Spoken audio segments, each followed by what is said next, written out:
ఇంటర్జెక్షన్స్లో next cognitive interjections. Cognitive interjections అంటే జ్ఞాన సంబంధమైన ఇంటర్జెక్షన్స్ అంటాం. అంటే ఆయా సందర్భాన్ని బట్టి మనలో వెంటనే వచ్చే ఆలోచనల సరళి. హెజిటేషన్ అంటే సందేహించడం, సంకోచించడం, అండర్స్టాండింగ్, సర్ప్రైజ్, ఇవన్నీ భావాలు, మనలో కలిగే భావాలు సిచ్యువేషన్ తగ్గట్టుగా.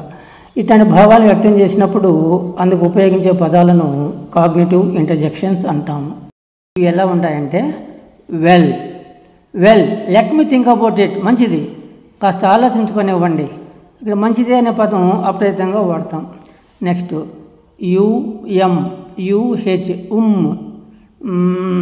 Can you explain that again, దాన్ని కొంచెం ఎక్స్ప్లెయిన్ చేస్తారా, ముందు రాగం తీసినట్టుగా మాట్లాడతాం, కొద్దిగా జరగండి ఏమే అంటాం. అంటే అప్రయత్నంగా ఒక పదం లాంటి శబ్దాన్ని ఉచ్చరిస్తాం.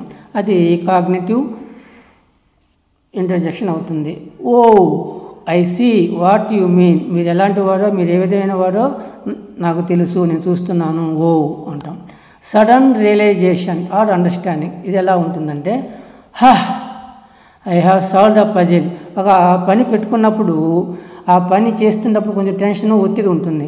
ఆ పని అయిపోయిన తర్వాత ఒక్కసారిగా రిలాక్స్ అవుతాం, అమ్మయ్య అయ్యింది అంటాం. ఈ అమ్మయ్య అనేటివన్నీ అప్రయత్నంగా వచ్చే cognitive interjections. Bingo, that's the last piece of work, అమ్మయ్య పని అయిపోవచ్చింది, ఇంకొక రవ్వే ఉండేది అని ఆ సంతోషంలో ఒక పదం ఉపయోగిస్తాం, బింగో అంటాం. యురేకా, ఇది చాలామంది తెలిసిన పదమే.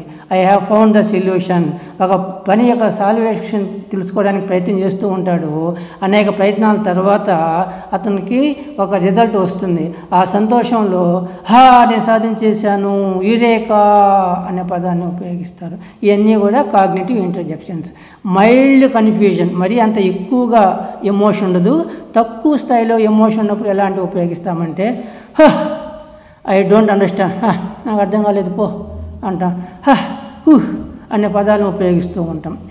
వాట్ యు ఆర్ సేయింగ్, నువ్వేం చెప్తే నాకు అర్థం కావడం లేదు చెప్పడానికి. ఏమైనా కథ చెప్తున్నాను అనుకో, విషయం చెప్తున్నాను అనుకో, నాకు అర్థం కాలే అంటాం. ఈ శబ్దాలన్నీ కూడా అప్రయత్నంగా ఆ భావాన్ని వ్యక్తం చేయడానికి ఉపయోగించే పదాలు. అందుకని వీటిని కాగ్నిటివ్ ఇంటర్జెక్షన్స్ అంటారు. Hey what did you say, ఏం చెప్పావు నువ్వు, వీటికి అర్థాలు ఉండదు, అయినా కూడా ఆ సిచ్యువేషన్ తగ్గట్టు సర్ప్రైజ్ కావచ్చు, అండర్స్టాండింగ్ కావచ్చు, హెజిటేషన్ కావచ్చు, మనం అప్రయత్నంగా వాడే ఇట్లాంటి భావాత్మకమైన పదాల సౌండ్స్ని కాగ్నిటివ్ ఇంటర్జెక్షన్స్ అంటారు.